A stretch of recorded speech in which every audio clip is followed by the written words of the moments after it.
Hello everyone, welcome to Whimsy Creek Art.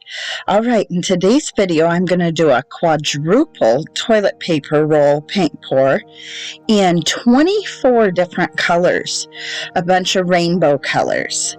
So first I'm going to put a base down, and then I'm going to use 24 colors in 4 different toilet paper rolls. And all of my paint is mixed just the same. The white base I do and all 24 colors are mixed the same with Floetrol.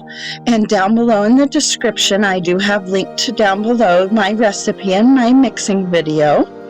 And so I'm just putting a base of white down, and then I'm going to take the 4 toilet paper rolls, 2 toilet paper rolls that I have cut into half, making 4, and I'm going to do light colors in each of the 4 toilet paper rolls, 6 colors in each.